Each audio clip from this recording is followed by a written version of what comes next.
matutunan kung ang mga ginagawa ng mga ito ay tama o mali. Isa sa napakahalagang sangkap ng isang maayos at matagumpay na pamilya ay ang komunikasyon. Mahalaga na kahit sobrang busy ay kailangang magkaroon ng oras para sa isa't isa.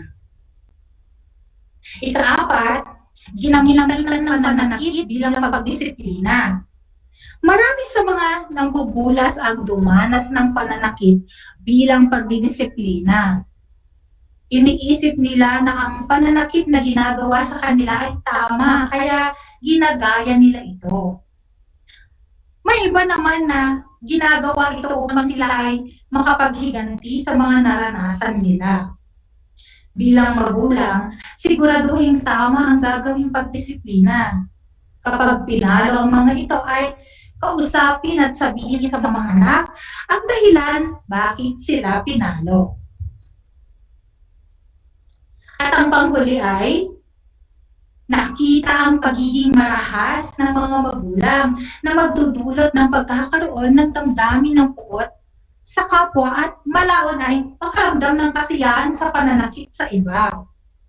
Sabi nga natin, karamihan sa mga nambubulas ay nakaranas ng karahasan, kaya kinalaunan ay nagagawa din nila ang karahasan sa kanilang kapwa. Kaya't iwasto, turuan, disiplinahin ng tama ang mga anak. Ilan lamang sa mga dahilan kung bakit ginagawa ng isang nambubulas ang mga karahasan gaya ng pambubulas. Ang mga nabanggit nating dahilan ang lumalabas na pasimula sa pagkakaroon ng kakayahan ng isang nambubulas na makapanakit ng kanyang kapwa. Ang isang nambubulas ay may pagkiling sa mga gawaing masama at nakakasakit na ng kapwa at makikita ang kanilang mabilis na pagnanais na mangibabaw o dominance sa lahat. Ginagamit nila ang panginibabaw na ito upang maisakatuparan ang kanilang mga ninanais. Napapasunod nila ang mga batang mas mahina sa kanila. Nakalulugod sa kanila ang maramdaman ng kanilang kapangyarihan at kakayahang kontrolin ang ibang tao. Kumikilos sila ng ganito dahil labis na mataas ang kanilang tiwala sa kanilang sarili. Yan ay ayon kay Tasinski, taong 2008. Iniisip nila na nararapat lamang para sa kanilang sundin at tatakutan ng iba o entitlement, at kailangang kilalanin bilang pinakamakapangyarihan sa buong pang-aralan. Dumako naman tayo sa biktima ng pambubulas. Ito ay ang binubulas. May mga dahilan o sanhi bakit may mga nagiging biktima ng pambubulas. Isa-isahin natin ang mga ito. Una, kakaibang physical o physically different sa wikang Ingles. Ang mga halimbawa nito ay maaaring pagkakaroon ng kapansanan. Sa pagkakaroon ng kapansanan sa katawan, masyadong mataba o payat, mahina o astigin, masyadong matangkad o bansot, at iba pa. Pangalawa, kakaibang estilo ng pananamit o dresses up differently. Halimbawa, kung ikaw ay babae, maaaring magiging target kanila kung masyadong maiksi o bulgar ka sa iyong pananamit. O di kaya, masyado namang mahaba o balot ang iyong katawan o konserbatibo kung manamit. Pangatlo, orientasyong sexual or sexual orientation. Lapitin ka ng mambubulas kung nakikitaan kanila ng pagiging mahina bilang isang lalaki o di kaya sa pagiging astigin mo bilang isang babae. Pang-apat, madaling mapikon o short-tempered. Matutuwa ang isang nambubulas kung makikita ng hagyat ang galit na ipapakita kapag tinutokso o kinukutya. Alam nilang nakakaapekto ang kanilang ginagawa kung kaya matutuwa silang ito ay ulit-uliting gawin. Panlima, balisa at di panatag sa sarili or anxious and insecure. Ang kawalan ng seguridad sa sarili ay isang palatandaan ng kahinaan. Madali itong nakikita ng mga nambubulas. Pang-anim, mababa ang tingin sa sarili o low self-esteem. Maging ang kawalan ng tiwala ay isang napakagandang indikasyon na magiging madali para sa isang mambubulas na may pakita ang kanyang nakahihigit na kapangyarihan. Mas tumataas ang tiwala nila sa kanilang sarili kung nakikita nilang walang kakayahan ang kanilang binubulas na ipakita ang kanyang kakayahan at kalikasan. Pamito, tahimik at lumalayo sa nakararami o quiet and withdrawn. Madalas na tahimik at mapag-isa sa isang lugar ng paaralan. At ang panghuli ay ang walang kakayahang ipagtanggol ang sarili or inability to defend oneself laban sa kanila. Hindi kayang ipagtanggol ang sarili mula sa mga gumagawa ng pambubulas. Klaro ba ang lahat ng mga sanhi ng pambubulas na ating natalakay? Uulitin ko ang mga ito at pakinggang mabuti. Ang dahilan ng pambubulas ng isang tao ay maaaring mag-ugat sa pamamaraan ng pagpapalaki ng kanyang mga magulang. Ayon sa pag-aaral ni Tosinski, ang isang bata na nambubulas ay mas malamang na napalaki ng isang pamilyang napabayaan na gawin ang lahat ng kanyang gustong gawin. Hindi nakaramdam ng pagmamahal, hindi napalago ang komunikasyon at ugnayan sa loob ng pamilya. Ginamitan ng pananakit bilang pagdisiplina at nakita ang pagiging marahas ng magulang na magdudulot ng damdamin at puot sa kapwa. At malaon ay makaramdam ng kasiyahan sa pananakit sa iba. At ang madalas na sanhi naman kung bakit nabubulas ang isang tao ay dahil sa kakaibang pisikal, kakaibang estilo ng pananamit, ang oryentasyon sexual, madaling mapikon, pagiging balisa at di panatag sa sarili gaya ng kawalan ng seguridad sa sarili na palatandaan ng kahinaan. Mababa ang tingin sa sarili, tahimik at lumalayo sa nakararami at higit ang walang kakayahang ipagtanggol ang sarili laban sa kanila. Mahalagang tandaan mga anak ang mga sumusunod na konsepto mula sa ating aralin ngayong araw. Una, ang anumang karahasan sa paaralan ay uri ng pang-aabuso, kaya pakatandaan na huwag makisangkot sa mga ito sapagkat masama ang maaaring maging epekto nito sa biktima maging sa mga gumagawa nito. Ikalawa, laging tandaan na sumasailalim sa mga anak na tulad ninyo ang tunay na ugali ng inyong mga magulang kung papaano kayo pinalaki. Ikatlo, binigyan ng kapangyarihan ang bawat individual upang paunlarin at pangalagaan ang kanilang dignidad. Wala tayong karapatan na abusuhin ang dignidad ng ating kapwa. Isang talakayan na naman ang malapit ng matapos. Ako ay masayang-masaya sa ipinapakita ninyo ang aktibong pakikibahagi sa ating aralin ngayong araw. Higit sa lahat ang inyong pagmamahal sa edukasyon. Ipagpatuloy ang kagandahang asal na ito mga anak, hakbang ito tungo sa katuparan ng inyong mga pangarap sa hinaharap. At sa puntong ito, panahon na upang alamin kung kayo ay may natutunan mula sa ating aralin sa pamamagitan ng munting pagsusulit. Sa lahat ng nanonood sa FB Live, gamitin ang FB chat box para sa inyong mga kasagutan. Ihanda naman ang panulat at papel sa lahat ng mga nanonood sa telebisyon at nakikinig sa radyo. Meron tayong 5 katanungan. Pakinggan at unawain mabuti ang mga tanong at piliin ang pinakaangkop na sagot sa bawat bilang. Piliin lamang ang titik ng tamang sagot. Para sa ating unang bilang, ayon kay Tosinski taong 2008, ang dahilan ng pambubulas ng isang tao ay maaaring mag-ugat sa pamamaraan ng pagpapalaki ng kanyang ang ating mga pagpipilian. Sa letter A, magulang. Letter B, kamag-anak. Letter C, miyembro.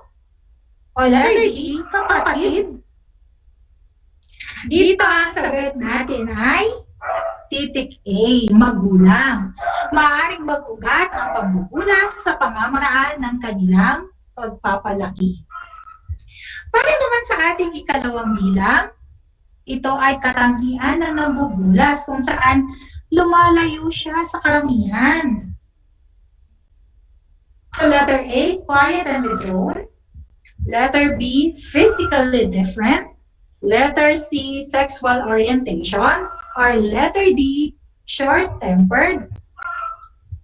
Ang sagot natin dito ay titik A, quiet and withdrawn. Ikatlo, katangian dito kung saan lapitin ka ng mga nambubulas, kung nakikitaan ka nila ng pagiging mahina bilang isang lalaki o di kaya sa pagiging astigin mo bilang isang babae. So letter A, anxious and insecure. Letter B, short-tempered. Letter C, sexual orientation. Or letter D, low self-esteem. Ang sagot natin dito ay titik C, sexual orientation. Ika-apat, natutuwa ang isang nambubulas kung makita ang kagyat ng galit ay pinapakita kapag tinutokso o kinuputya. So letter A, anxious and insecure. Letter B, physically different. Letter C, sexual orientation. Or letter D, short-tempered. Ang sagot natin dito ay titik D, short-tempered. Okay, sa ating ikalimang bilang, mas tumataas ang tiwala ng mga nambubulas sa kanilang sarili kung nakikita nilang walang kakayahan ang kanilang binubulas na ipakita ang kanilang kakayahan at kalakasan. So letter A, sexual orientation. Letter B, quiet and withdrawn. Letter C, low self-esteem. Or letter D, anxious and insecure. Ang sagot natin dito ay titik C, low self-esteem. Binabati ko kayong lahat, mga anak, sapagkat natitiyak kong nakuha ninyong lahat ang tamang sagot. Mula sa akin, tanggapin niyo ang salitang magaling at mahusay, mabuting tao.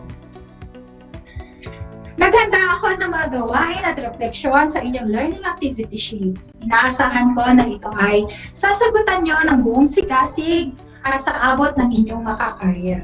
At sakali man kailangan ninyo ang patnubay ng inyong mga kapamilya at guro, huwag kayong mag-aatubiling, sila ay tawagan upang kayo ay magabayan ng tao. Panalangin ko na anumang konsepto higit lalo ang mga aral sa buhay na inyong natutunan ay inyong maisa sa buhay sa araw-araw. Muli, ako ang inyong guro sa edukasyon sa pagpapakatao, Baitang 8, kasama ang mananalat ng script na si Ginang Blesilda ay Janet B. Lamasan, na nagpapaalala sa inyo na piliin maging mabuting tao sa lahat ng panahon at pagkakataon. Maraming salamat. Hanggang sa muli. Paalam.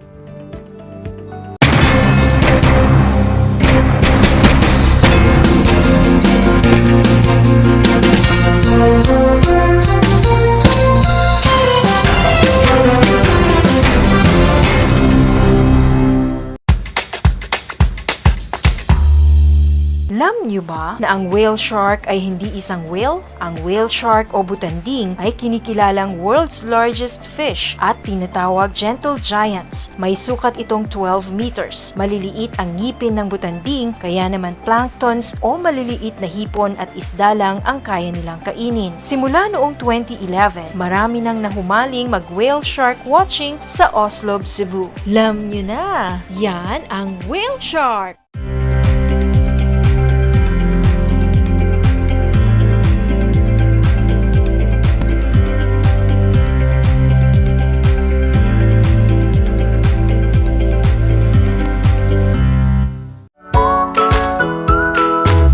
Good morning, grade 5 learners. How are you today? Welcome to Aral TarlakHenyo here on RTV Tarlac, Channel 26. Simulcast over DCTC, Radyo Pilipino, Tarlac. I am Sir Joshua Evaristo, your teacher broadcaster, Aiming to give you another fun-filled learning experience, serving you With the different skills, learn and have fun together.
This is my story.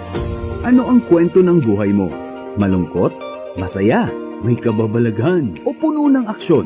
Ang bawat kwento ng kapwa nating Pilipino ay mahalaga. This is my story. Sama-sama nating ibahagi ito upang magbigay aral at inspirasyon sa ating lahat. This is my story. This is my story. Hosted by Mitch Desunia tuwing Sabado alas 3 hanggang alas 4 ng hapon. Mapapakinggan dito sa Radyo Pilipino at mapapanood sa RTV Tarlac Channel 26. This is my story.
Good afternoon, young environmentalists.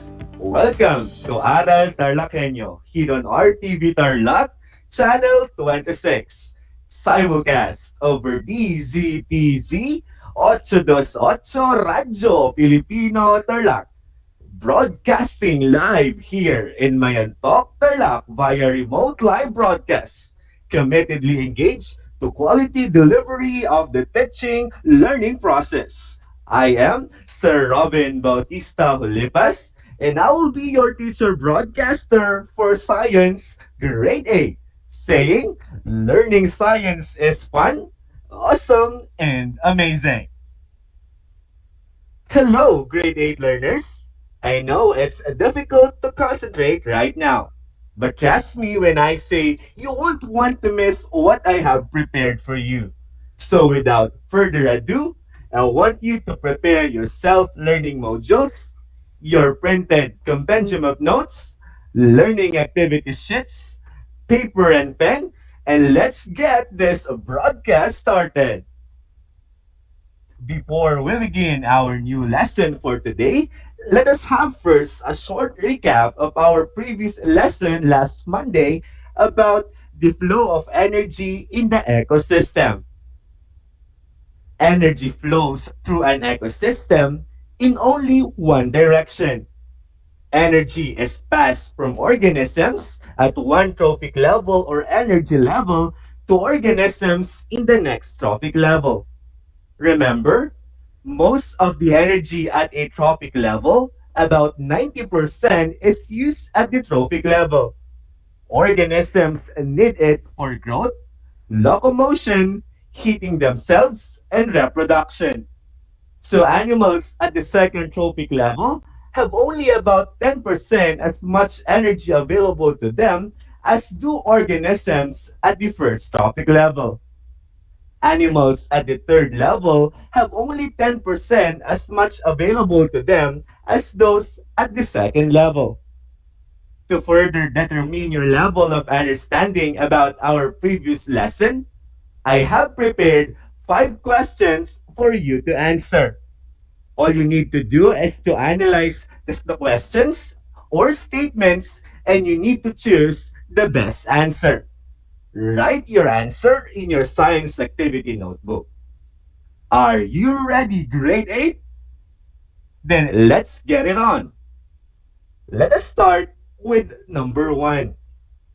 Which of the following is true about a food web?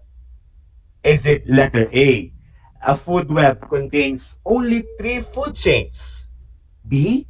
The producers are found in the second trophic level in a food web. C. A food web contains several trophic levels. Or letter D. A food web is composed of interlocking food chains. You have 5 seconds. You may now write down your answer.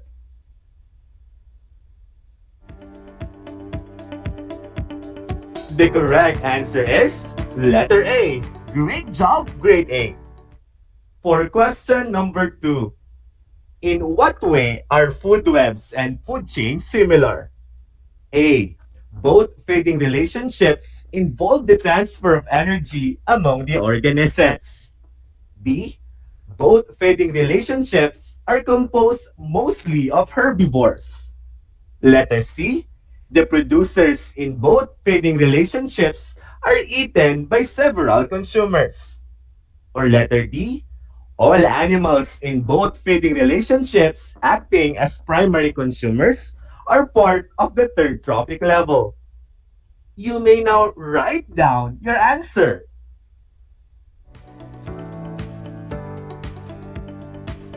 If your answer is letter A, then you are correct. Amazing, grade 8. For number 3, which of the following is a diagram that shows the transfer of energy on one line? A. Food chain. B. Food court. C. Food panda. Or letter D. Food web. You have 5 seconds.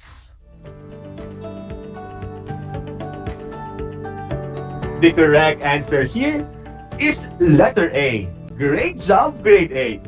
Did you get all the correct answers? Then very good, grade 8 learners.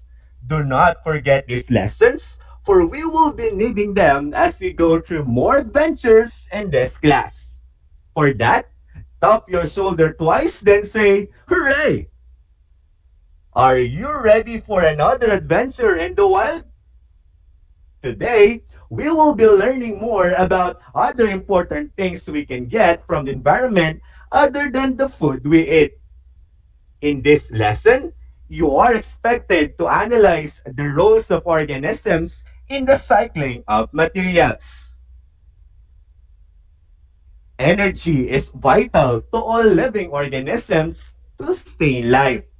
Each organism has a role in the ecosystem. Animals need energy to do simple activities like breathing, running, and moving. Plants use sunlight to make their own food. Other organisms get energy by eating the producers. They pass some of the energy on to the other consumers when they are eaten.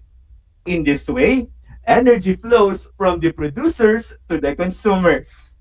Furthermore, the ecosystem requires energy for the reason that its living components also need such. This is the most vital factor that examines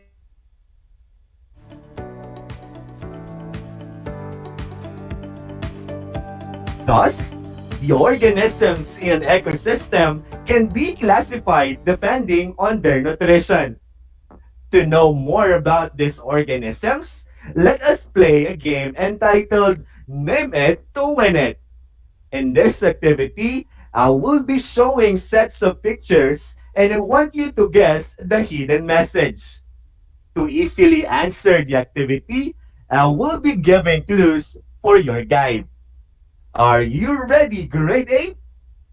Then let us begin. Let us start with the first item. Can you see the pictures? What do you think is this word? Do you have a guess? If none, here is the clue. These are organisms that can manufacture their own food. What is your answer? Very good! The correct answer is producers. The other name for producers is autotrophs. Okay, let us discuss further about this type of organism. Just like what I said a while ago, these are organisms that can manufacture their own food. These include mainly chlorophyll-bearing plants. They serve as food for the consumers who cannot make their own food. There are two basic types of autotrophs. We have photoautotrophs and we have chemoautotrophs. Let's start with photoautotrophs. When we say photoautotrophs, these are organisms that obtain energy from sunlight to make food in the form of photosynthesis. They include plants, algae, and certain bacteria. On the other hand, chemoautotrophs are organisms that obtain energy from chemical compounds in the form of chemosynthesis. They include some bacteria and also archaea. When we say archaea, archaea are microorganisms that resemble bacteria. Next set of pictures. Are you ready? Okay, there you have it. Analyze the given pictures. What do you think?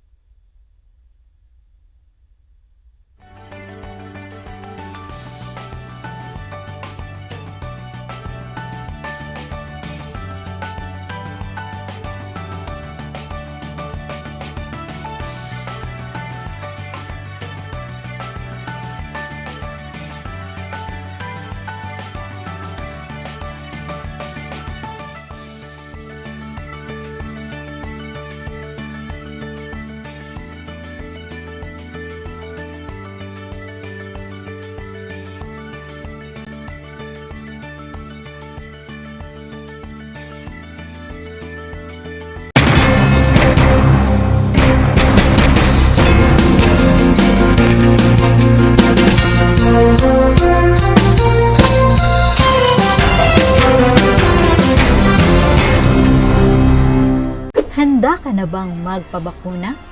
Narito ang mga paalala at hakbang na gagawin sa proseso ng pagbabakuna. Bago ang pagbabakuna, kinakailangan mo nang dumaan sa pre-vaccination screening.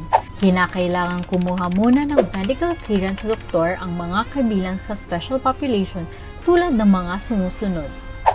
May problema sa immune system, may cancer, may HIV, sumasailalim sa transplant operation, kasalukuyang umiinom ng steroids, mga senior citizens na may special conditions. Step 1. Waiting area. Siguraduhin kayo ay pumunta sa tamang oras at petsa ng inyong schedule sa pagbabakuna. Hindi papayagan ang mga walk-in sa vaccination sites. Maupo sa bakanting upuan alinsunod sa tamang pagkakasunod ng bilang. Hintayin na tawagin kayo para sa susunod na hakbang. Habang nag-aantay, sumunod sa minimum public health standards. Isuot ang face mask at face shield. Sundin ang proper physical distancing at ugaliing maghugas at isanitize ang kamay. Step 2. Registration. Sundin ang mga patakaran ng inyong LGU o vaccination site sa pag-register at ipakita ang inyong government ID. Bibigyan kayo ng kopya ng informed consent form, health screening form, at mga pamphlet tungkol sa bakuna na pwede ninyong basahin. Hintayin na matapos ang proseso ng registration bago pumunta sa susunod na hakbang. Step 3. Screening. Kayo ay isa sa ilalim sa health screening at tatanungin tungkol sa inyong kalusugan tulad ng history of COVID-19 exposure, history of vaccination, mga gamot na iniinom, kung may allergies at iba pa. Ito ay para makasiguro kung angkop para sa inyo ang magpapakuna sa kasalukuyan. Step 4. Health education. Makinig sa ibabahaging importanteng impormasyon tungkol sa pagbabakuna para sa COVID-19. Kung mayroon pa kayong ibang katanungan, sumangguni sa ating mga vaccination staff. Siguraduhin na pirmahan ang consent form na pumapayag kayong magpabakuna bago pumunta sa susunod na hakbang. Step 5.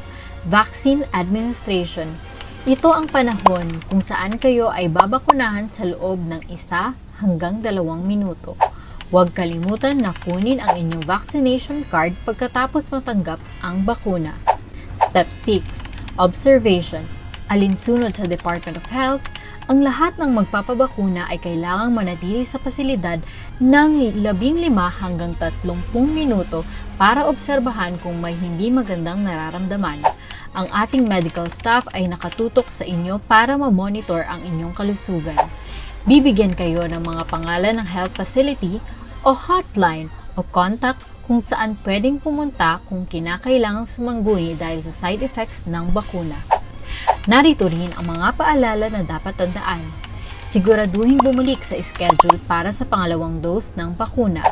Laging tandaan na kahit nabakunahan ka na, ay huwag pa rin kalimutang sumunod sa minimum public health standards tulad ng pagsasanitize ng mga kamay, pagsusuot ng face mask at face shield, at pagdidistansya sa iba ng 1 metro. Ito ay para na rin sa ating proteksyon at sa proteksyon ng iba. Para sa karagdagang impormasyon, bisitahin ang mga sumusunod na pages. Tara sa Bida Vaccination!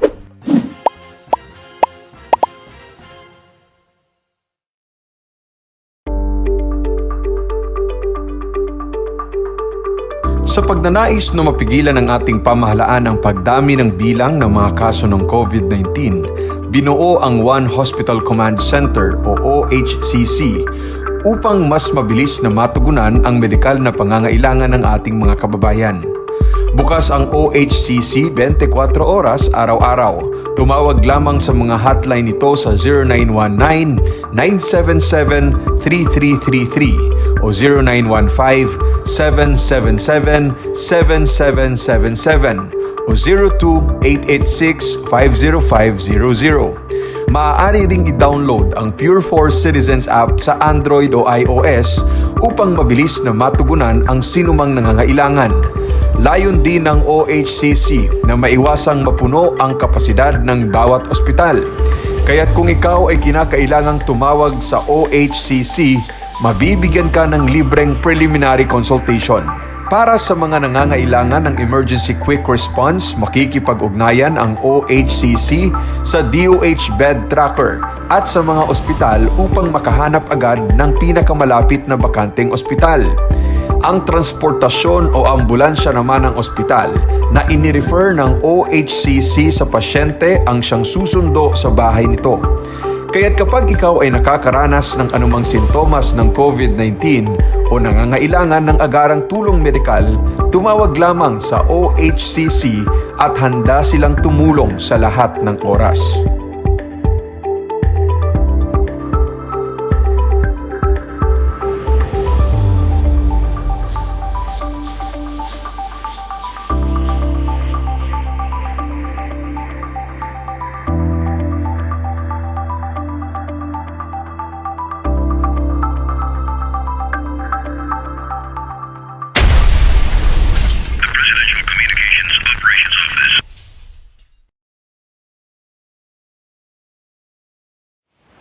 Emergency use authorization. Emergency use authorization. Emergency use authorization. Emergency use authorization. Emergency use authorization. Emergency use authorization. Emergency use authorization. Emergency use authorization.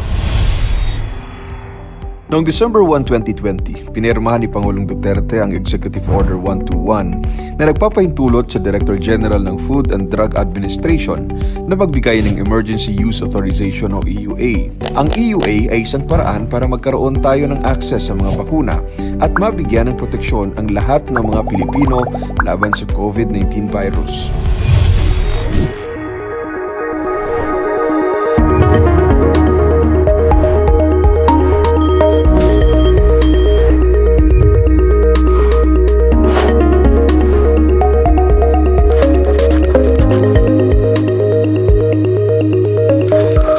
Kabilang sa mga kondisyon bago mabigyan ng EUA ang isang vaccine manufacturer, una, dapat may mga katibayang maipresenta at mga data mula sa mga clinical trial at pagsusuri.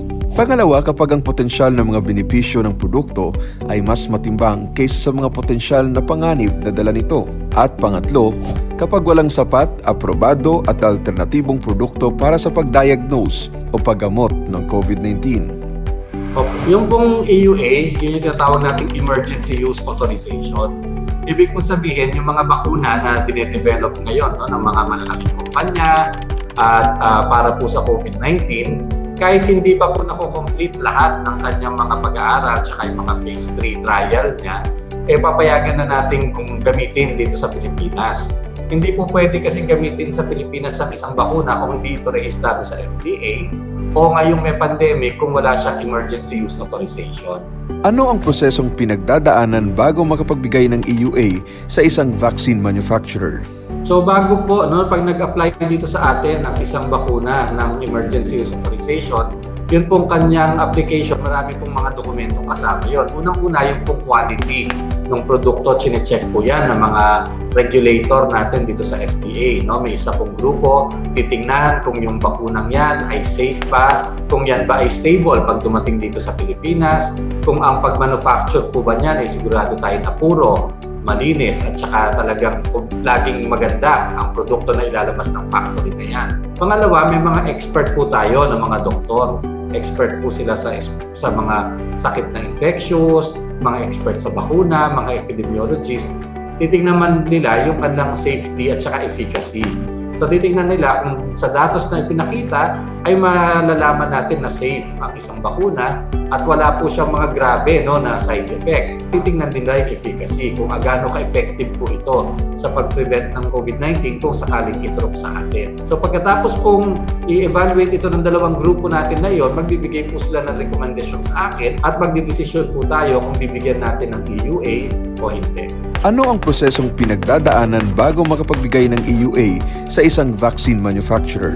Ibig sabihin ba nito ay hindi lahat ng vaccine manufacturers ay pwedeng mag-apply? Well, unang-una, kailangan yung vaccine na yun ay nakatapos na ng phase 1 and phase 2 trial. Ibig sabihin, nasubok na yung kanyang safety sa mga malulusog na individual at in a few hundred Pagkatapos, kailangan nandun siya sa kalagitnaan ng kanyang phase 3 trial at the very least. Ngayon, kapag nakita naman nila na meron na silang ganong datos at kaya nilang i-prove ang safety at saka efficacy ng kanilang bakuna, maaari na silang mag-apply ng emergency use authorization.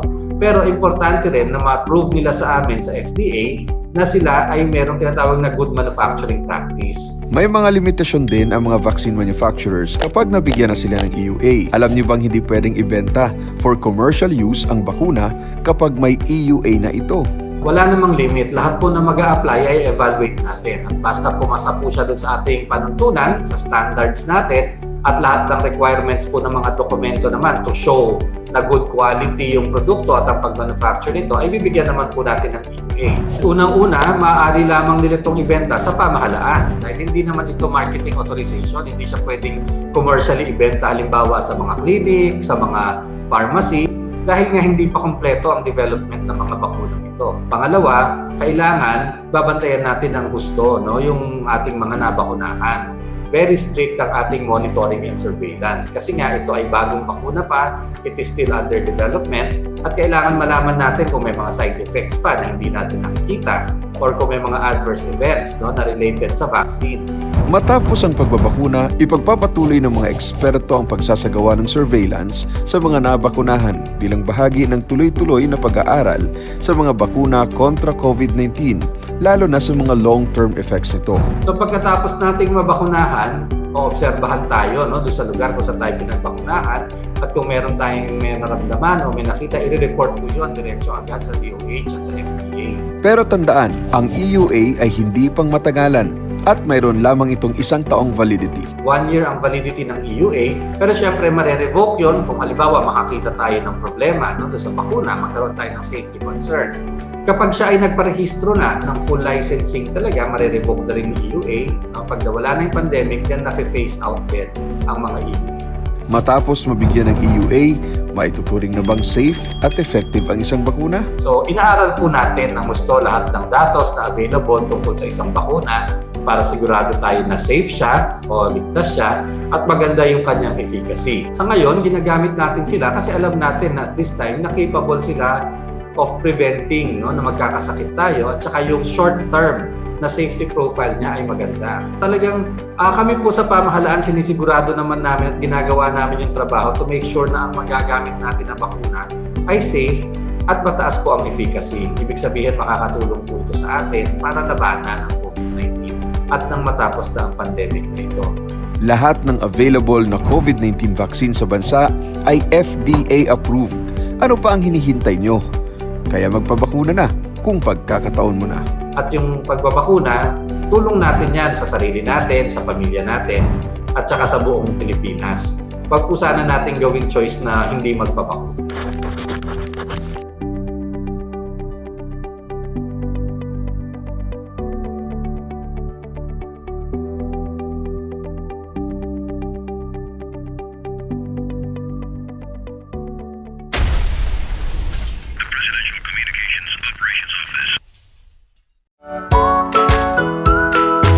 How are you today? Hello, everyone. Hello, learners of Tarlac. Good morning, Math Talino Grade 4 learners. Welcome to Aral TarlakHenyo Here on RTV Tarlac Channel 26. Simulcast over DCTC Radio Pilipino Tarlac.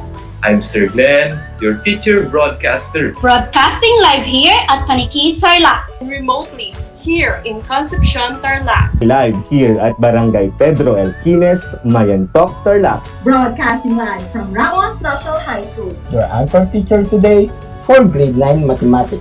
Your partner in education this time of pandemic.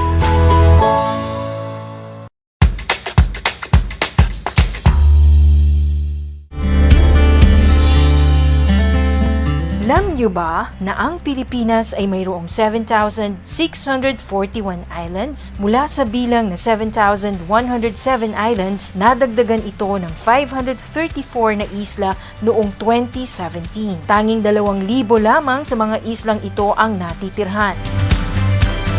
Alam niyo na!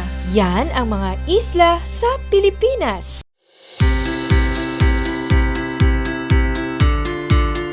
Aral sa gitna ng kasalukuyang pandemya. Nagsanib tulong sina Congressman Charlie Cojuangco ng unang distrito ng Tarlac, DEPED Region 3 Regional Director Dr. May B. Eclar at Tarlac Schools Division Superintendent Dr. Ronaldo Poson para sa isang napapanahong proyekto na tinaguriang Project Shine, Aral TarlakHenyo. Ang mga mag-aaral ng Grade 4 at Grade 5, ganon din ang Grades 8 and 9 sa buong probinsya ng Tarlac, kasalukuyang sumasailalim sa radio-based instruction. Katuwang ang himpilang DZTZ 828 kHz AM at RTV Tarlac, Channel 26. Ang Tarlac po nangunguna po ngayon pagdating po sa radio-based instruction. Marami pong humahanga sa atin. I'm very happy this station, itong DCTC, could reach the whole of Region 3. Hindi natin alam, we are contributing. We are creating a very big dent in the history of Philippine education. And I am proud. I am here in Tarlac. This is the noble cause of education in which you and I, without you knowing it, we are bound to do.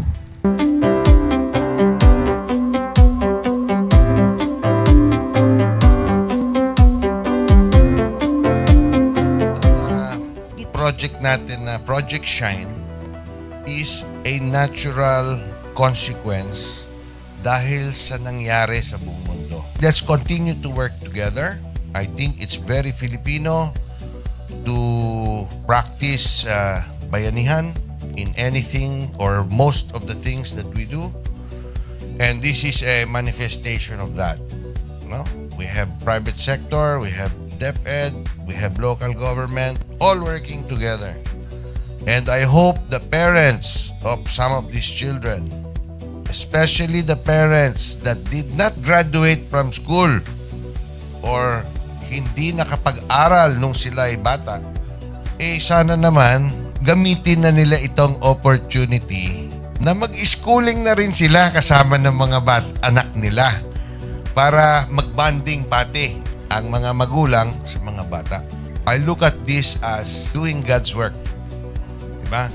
So if you do God's work, it feels right. It's righteous.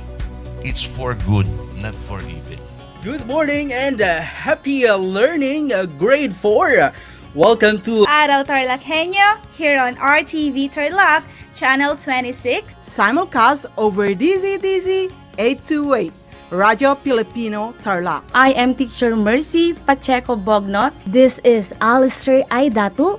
I am Marie Josephine B. Andrade. I am Teacher Princess Marie M. Dueñas, and I will be your teacher broadcaster for today.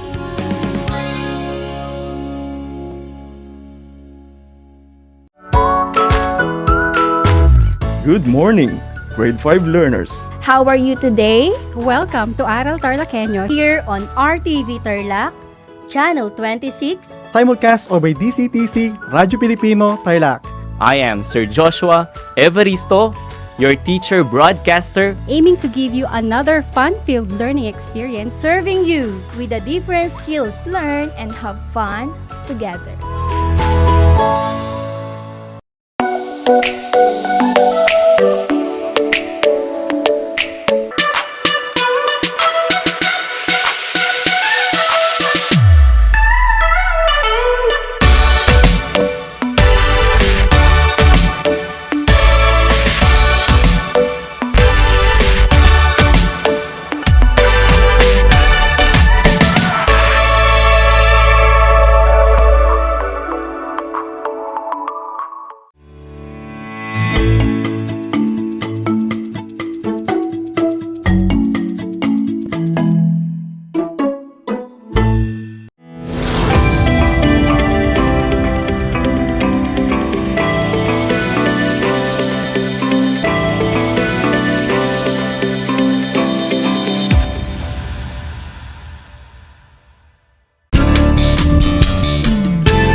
Good afternoon.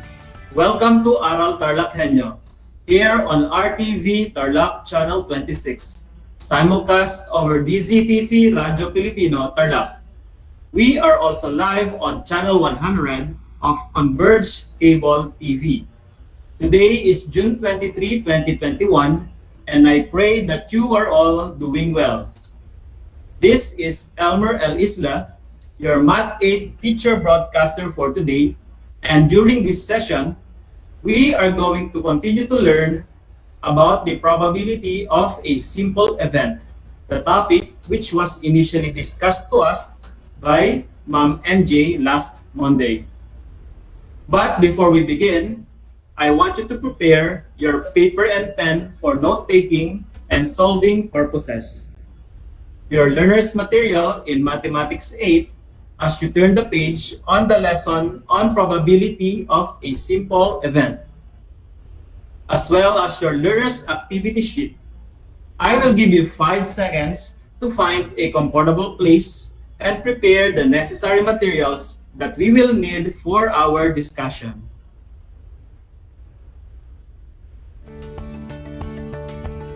Also, please be reminded that while our session is ongoing, you may type in your comment, your answers, or even your questions at the comment section of our Facebook live streaming at RTV Tarlac Channel 26, and I will attend to them later at the end of our discussion.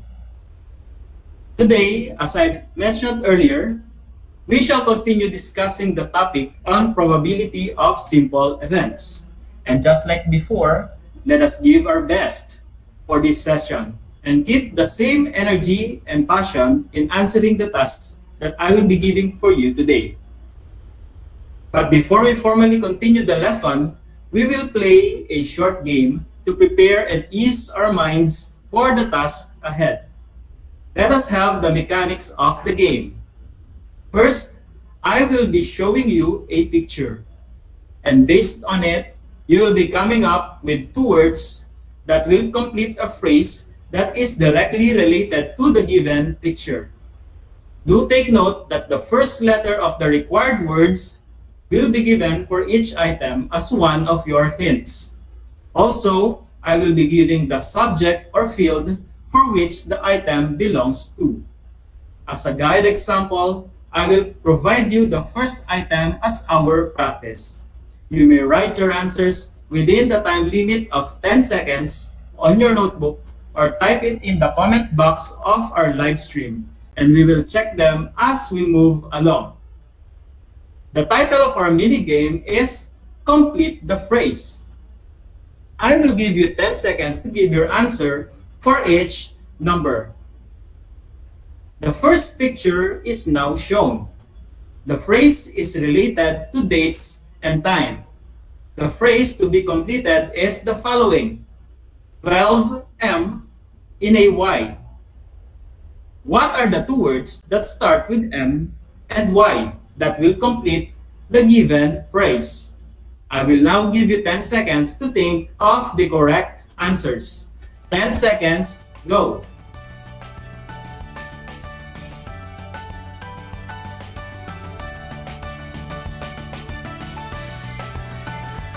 Time is up. The correct answers are months and year. The correct phrase is 12 months in a year. This phrase is associated with the hint that is given, that is the date and time.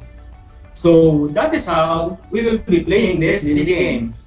Let us now move on to the real thing. Are you ready? Let us begin. Complete the phrase number 1. Shown is a picture of playing cards. For your clues, first, the phrase to be completed is this: 52C in a D, and it is related to card games. 10 seconds starts now.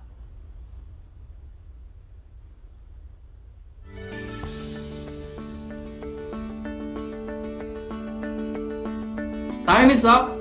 The correct answers are cards and deck. The complete phrase is 52 cards in a deck. Let us keep going. Examine carefully the picture of a natural science phenomenon. Complete the phrase 7C in a R. Complete the phrase in 10 seconds.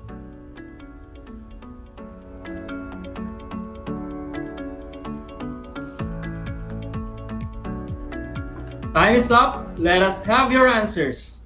The correct words are colors and rainbow.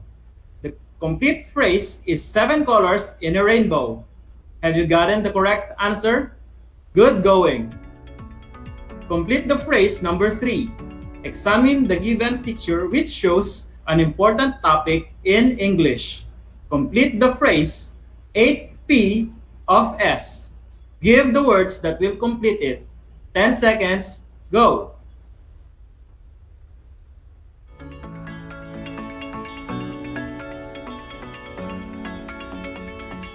Time is up. The correct words are parts and speech. The complete phrase is 8 parts of speech. I believe you have gotten the correct answer. Great job. Now on to the next item.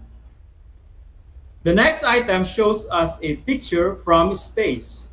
Based on this, think of the correct words that will complete the phrase 8P in the SS. 10 seconds starts now.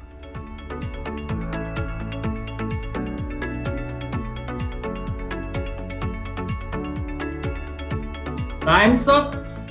The desired words are planets and solar system. The correct phrase is 8 planets of the solar system. You are on a roll. Keep it up. We now proceed to the next item. Kindly analyze the given picture associated with world geography. Complete the phrase 7C of the W. 10 seconds starts now.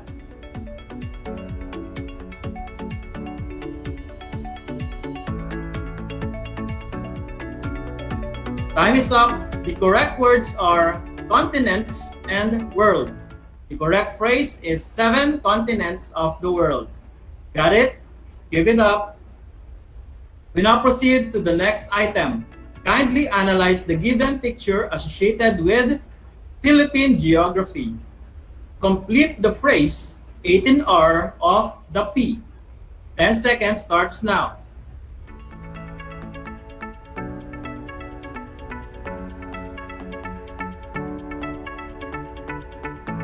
Time is up. The correct words are regions and Philippines. The correct phrase is 18 regions of the Philippines. We now move on to the last item. Kindly analyze the given picture associated with the English subject. Complete the phrase 26L of the EA. 10 seconds, go.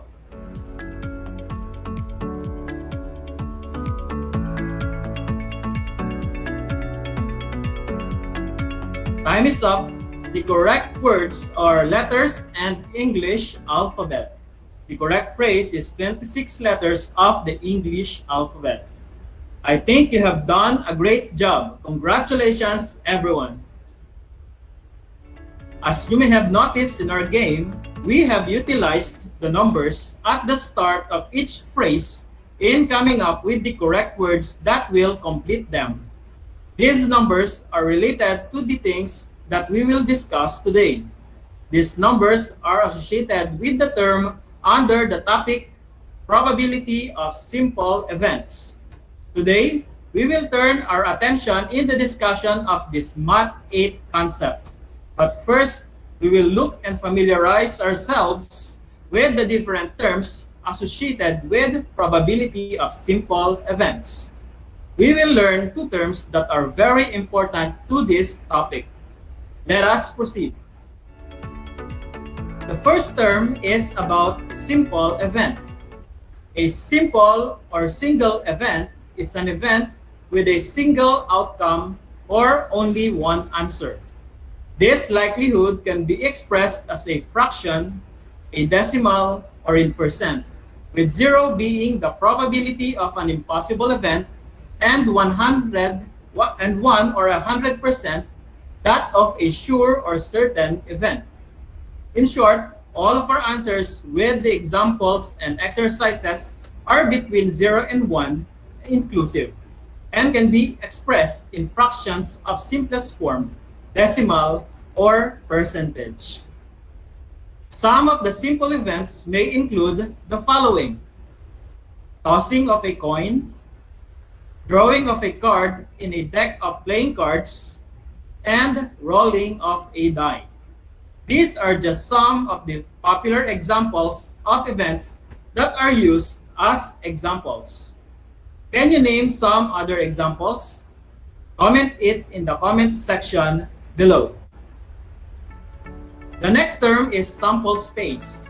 A set of outcome is called an event, while the set of all outcomes is called the sample space.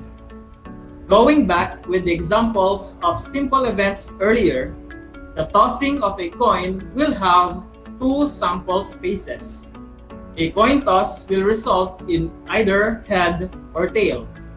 A deck of playing card has 52 sample spaces, which represents the 52 individual playing cards in the deck. Lastly, a die has 6 sample spaces representing the 6 faces. So those are the terminologies that are associated with the topic. We will encounter them more frequently as we move along with our discussion. We now proceed with our examples. A bag has 3 green, 2 red, 5 purple, 10 white, and 5 black marbles. What is the probability of choosing a black marble? First, we will determine the sample space in the given problem by answering the question, what is the total number of marbles inside the bag? There are 3 green, 2 red, 5 purple, 10 white, and 5 black marbles inside of it. Adding all this, we have 25 marbles in total. This is our sample space. Next, we answer this question. How many black marbles are there inside the bag? We need to determine this because this is the one being asked in the problem.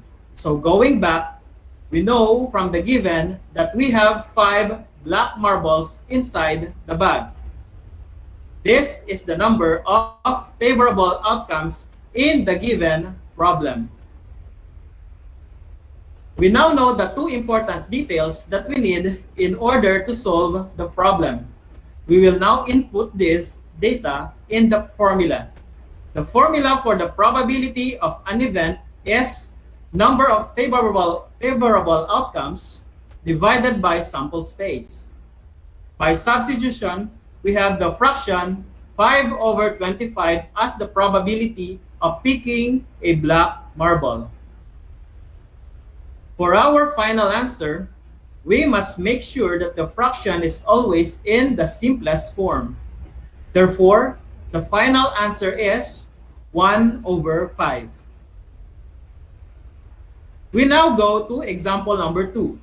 We have the same bag containing the same number and colored marbles. This time, we compute the chance of picking a red or green marble. Again, we determine the sample space. In total, there are 25 marbles inside the bag, and this is our sample space. This time, we compute the probability of getting a red or green marble. There are 3 green marbles and 2 red marbles inside the bag. Adding this, we have 5 marbles in total, and this will be our number of favorable outcomes. Using this data and plugging them in our formula, the number of favorable outcomes, which is 5, over the sample space, which is 25. So we have the fraction of 5/25. Again, the fraction must be in simplest form. Therefore, our final answer for example number 2 is 1/5. Moving on to the next example, we compute for the probability of choosing a brown marble from the bag. Again, we determine the total number of marbles from our sample space. We have 25 marbles in total. Now the question is this: Do we have a brown colored marble inside the bag? Yes, the answer is none. Therefore, the number of favorable outcomes is 0.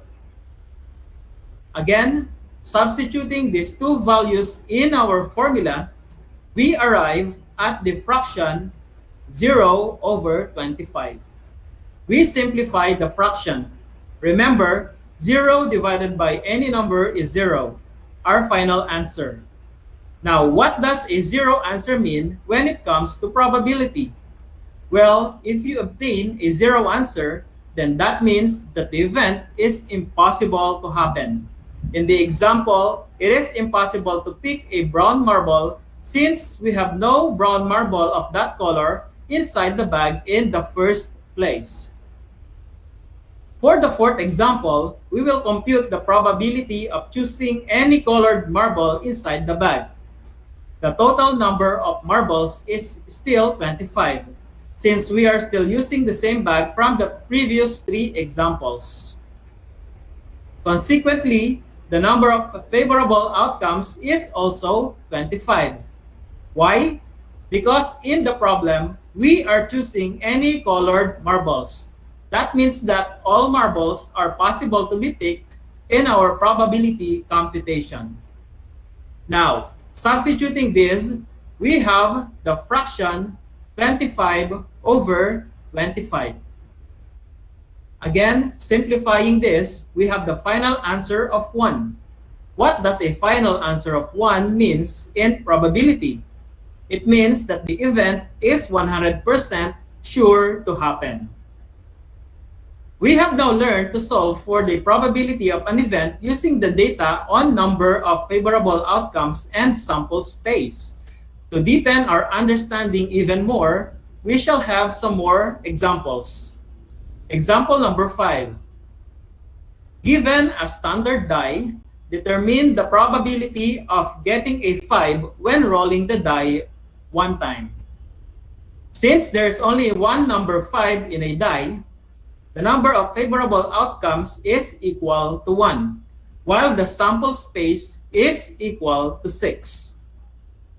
Again, through our formula, we will arrive at our probability in fraction form, which is 1 over 6. The fraction is already in the simplest form. Therefore, the probability of getting a 5 when we roll a die 1 time is 1 over 6. In example number 6, we determine the probability of getting an even number when rolling the die 1 time. The sample space again is 6, since we are using a die as our material for this example. Meanwhile, since there are 3 even numbers in a die, these are 2, 4, and 6, the number of favorable outcomes is 3. Finally, plugging these values in the probability formula, we get the fraction 3 over 6. Simplifying the probability of getting an even number when we roll a die 1 time is 1/2, our final answer. We now move on to example 7. This time, we compute the probability of getting a 7 when rolling a die 1 time. Again, sample space is 6 for a die. Now, for the number of favorable outcomes, we consider what we must be getting as pointed out in the problem. According to it, we must be getting a 7.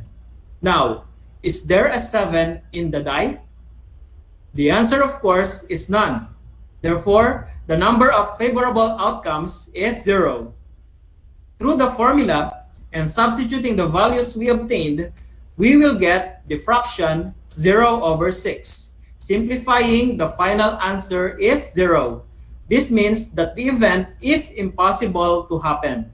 We will never get a 7 even if we roll a die infinite times. For the last example for the die, we determine the probability of getting a number greater than 2 when rolling the die 1 time. The sample space is again 6. In the die, how many numbers are greater than 2? Yes, there are four numbers. These are 3, 4, 5, and 6. Therefore, the number of favorable outcomes is 4. Using this information into the formula, we obtain the fraction 4 over 6, simplifying the probability of getting a number greater than 2 when rolling the die one time is 2 over 3. We now proceed with the last two sets of examples. This time, we turn our attention to playing cards. Example 9. In a deck of cards, what is the probability that you will pick a red card? In a deck of cards, the sample space is 52, representing the total number of cards composing it. In a deck of cards, there are 26 black cards and 26 red cards. Since we are to pick red cards, the number of favorable outcomes, therefore, is 26. Using the values into the formula, the probability is 26 over 52. Simplifying this, the probability of getting a red card is 1 over 2 or 1/2 our final answer. Now for the last example, number 10, we compute for the probability that you will pick a black jack in a deck of cards. Again, the sample space for a deck of cards is 52. Meanwhile, the number of favorable outcomes is 2, since we have only 2 black jacks in a set of playing cards. That is the jack of spades and the jack of clubs. By substitution into the formula, we get the fraction 2 over 52 for the probability of getting a black jack. Simplifying this, the final answer for example number 10 is 1 over 26. We have now reached the end of our discussion. For your practice and application of the things that you have learned from our discussions, we will do the following activity. I will give you 5 items and try to solve for the probability of the given event. You may type your answers in the comment section of our Facebook live stream, or you may write it in your notebook. I will give you 10 seconds to answer each. Let us begin. The spinner can land on any of the numbers 1 through 8 with equal likelihood. Find the probability that the spinner will land an odd number.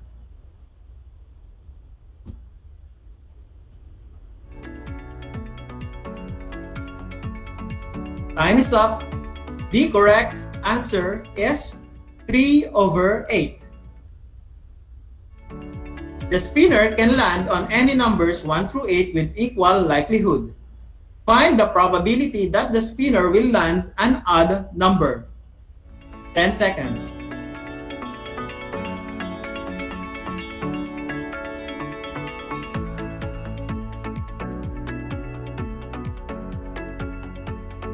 The correct answer is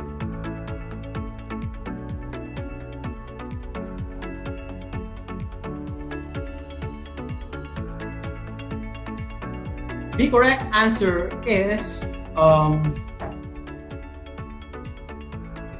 3 over 4.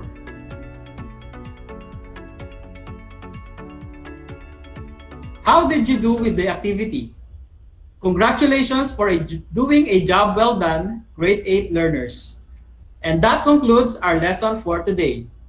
Please tune in on June 28, 2021, Monday at 2 o'clock in the afternoon for another fun-filled lesson in Mathematics 8 as we continue our journey through the world of statistics and probability. I hope you learned a lot today. Once again, I am Elmer L. Isla, your Math 8 anchor teacher for today. Until next time,